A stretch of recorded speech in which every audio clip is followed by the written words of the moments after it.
नमस्कार दोस्तों, स्वागत है आप सभी का आपके अपने YouTube चैनल पर। आज हम लोग पढ़ेंगे कक्षा 6 के गणित विषय के पाठ 1 के सभी हलों के बारे में। तो अध्याय प्रश्नों को हल करने से पहले हम इस अभ्यास में जिन जिन महत्वपूर्ण सूत्रों का प्रयोग होगा और उसके कुछ नियम कौन कौन से होंगे उनके बारे में एक बार देख लेते हैं। ठीक है, तो चलिए शुरू करते हैं। तो हमारा इकाई 1 था और चैप्टर का नाम है हमारा प्राकृतिक संख्याएं। तो सबसे पहले हम यह जानेंगे कि प्राकृतिक संख्याएं किसे कहते हैं। तो हम वस्तुओं को गिनने के लिए जिन संख्याओं का प्रयोग करते हैं उन्हें गिनती की संख्याएं कहते हैं, और गिनती की संख्याओं को ही हम प्राकृतिक संख्याएं भी कहते हैं। ठीक, अब आगे संख्या किसे कहते हैं, तो जिससे यह पता चलता है कि कितनी वस्तुएं हैं उन्हें हम क्या कहते हैं, संख्या कहते हैं। यानी जिसकी सहायता से हमें यह पता चलता है कि कोई चीज़ कितनी मात्रा में है, तो उससे हमें उसे क्या कहते हैं, संख्या कहते हैं। चलिए आगे आते हैं। अगला पेज पे हमें यह जानना है कि संख्याओं को जिन संकेतों के द्वारा व्यक्त करते हैं उन्हें संख्यांक कहते हैं। और सबसे महत्वपूर्ण कि शून्य का आविष्कार कहाँ हुआ था, तो शून्य का आविष्कार हुआ था भारत में। अब एक प्रश्न आपको इस प्रकार से मिलेगा कि कोई संख्या दे देगा जैसे 4, 0, 8, 7, इससे बनने वाली सबसे बड़ी तथा सबसे छोटी संख्या ज्ञात कीजिए।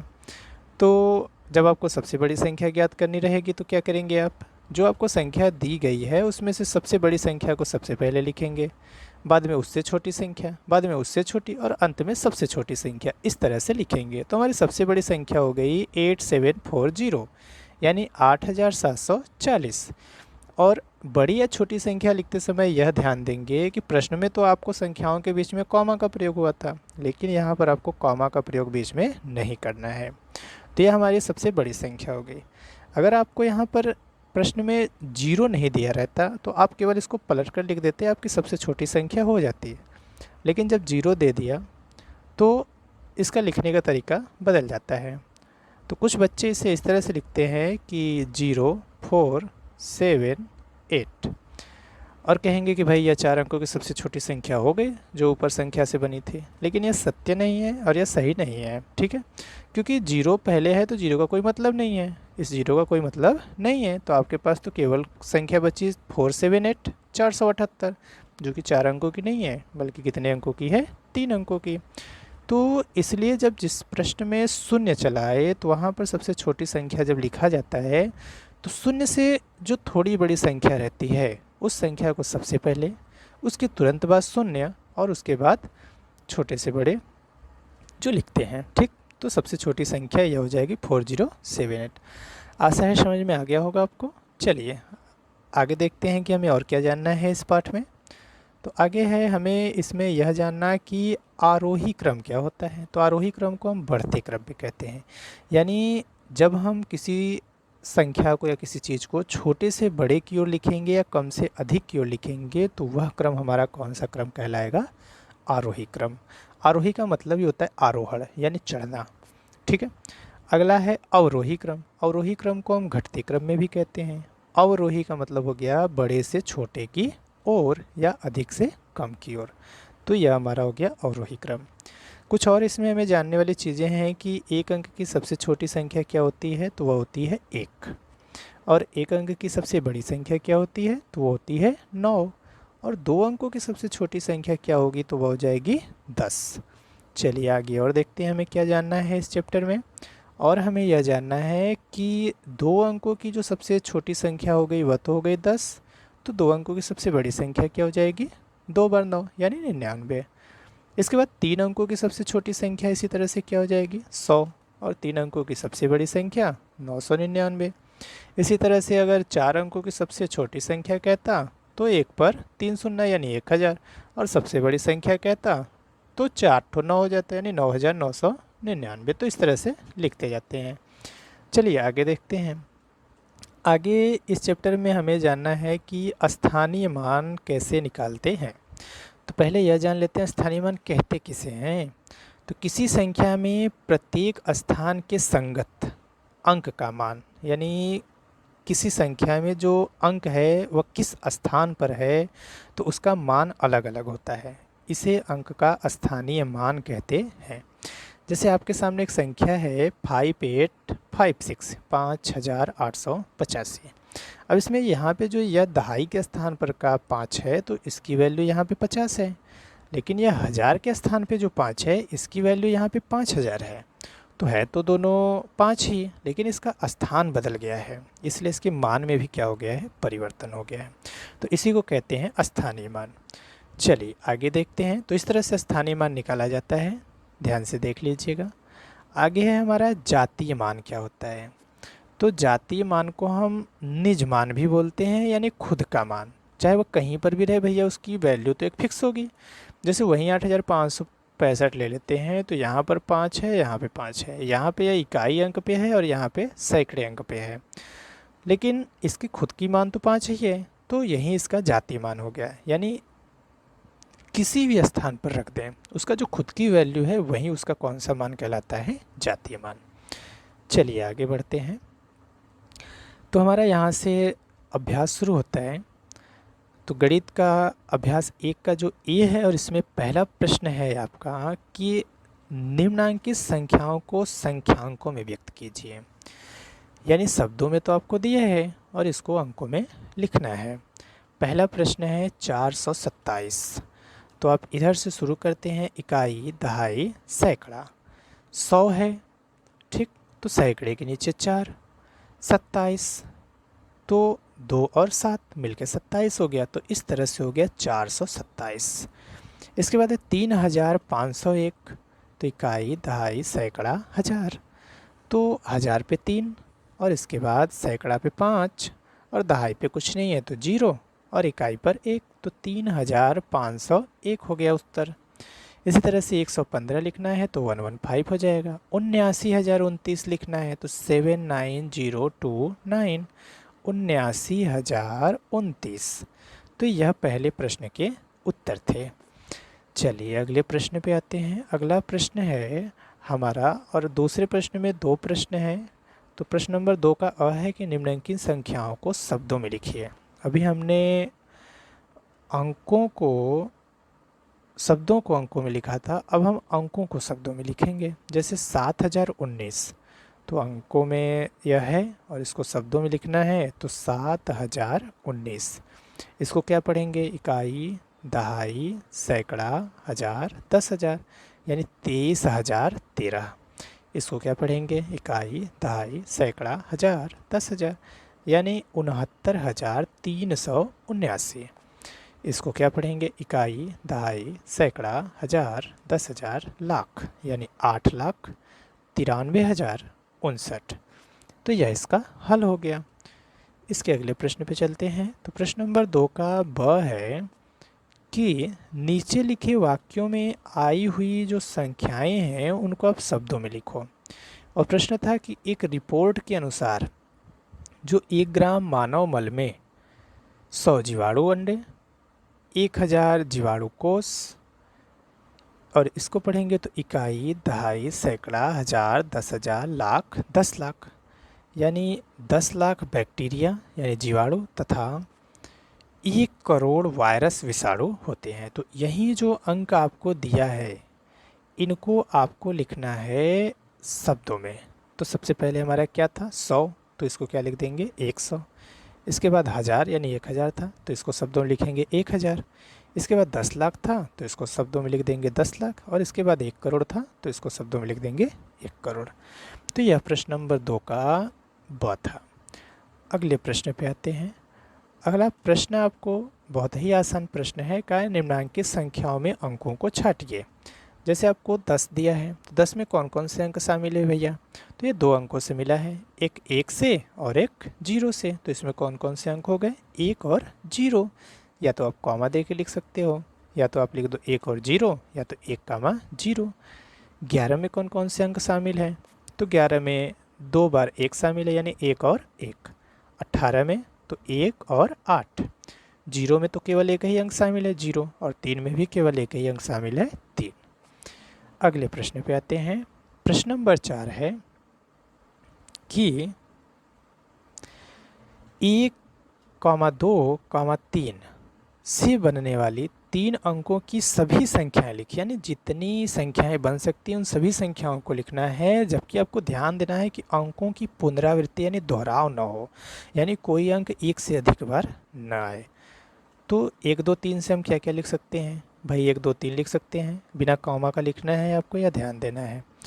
चलिए 2 को पहले कर देते हैं, 2 1 3 लिख सकते हैं हम, 3 1 2 लिख सकते हैं, यानी 312, 321 हो गया, 231 हो गया और 132 हो गया। और कोई आप अंक नहीं लिख सकते हैं। चलिए प्रश्न नंबर 5 पे आते हैं।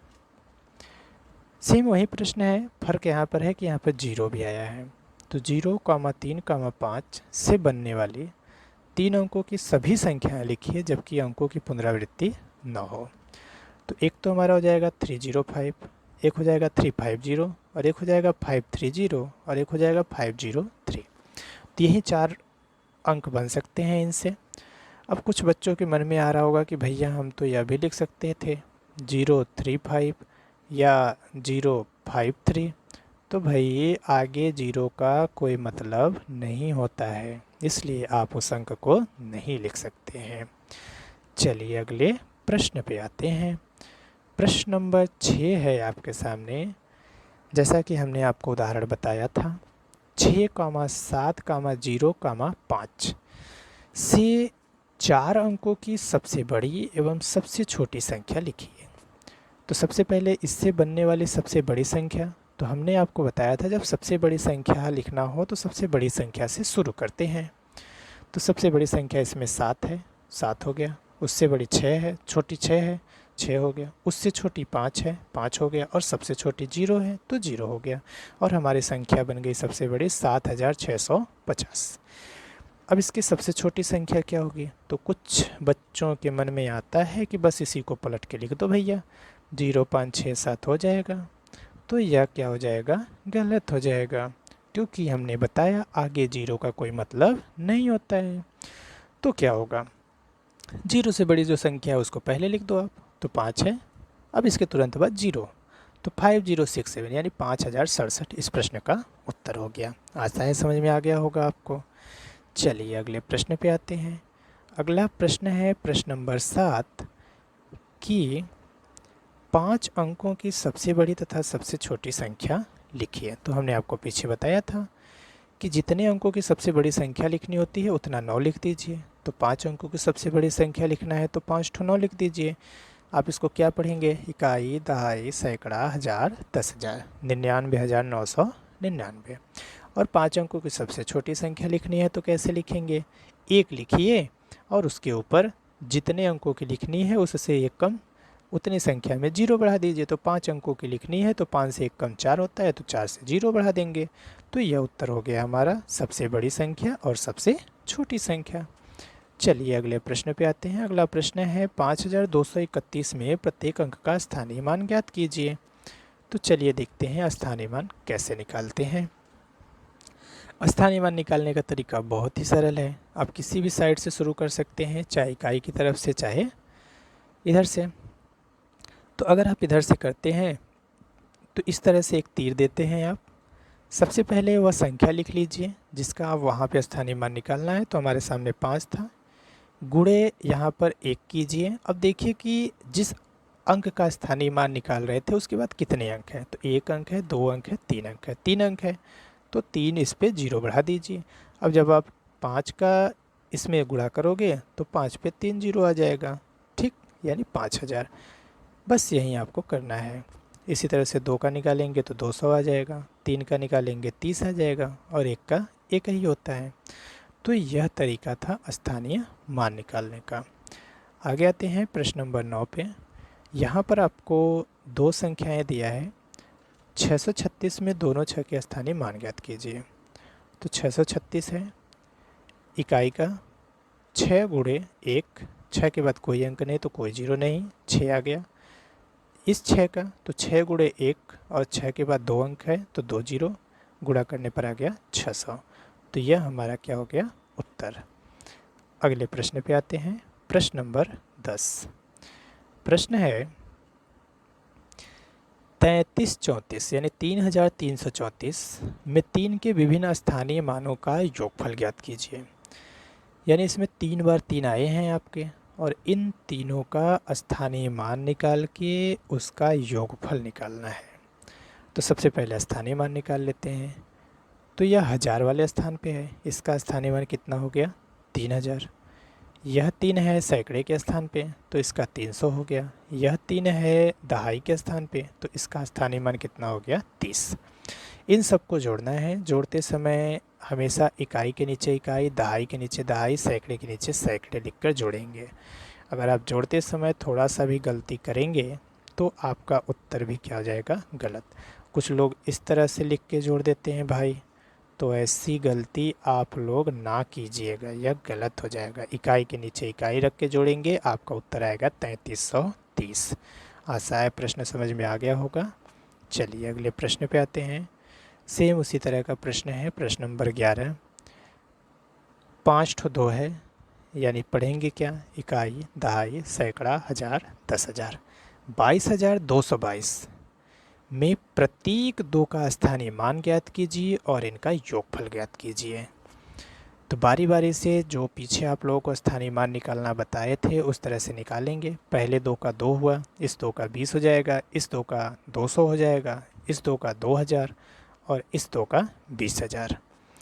अब इनको जोड़ना है। तो जोड़ने के लिए भी हमने आपको बताया था, इकाई के नीचे इकाई रखिएगा, दहाई के नीचे दहाई रखिएगा, सैकड़े के नीचे सैकड़े, 1000 के नीचे 1000।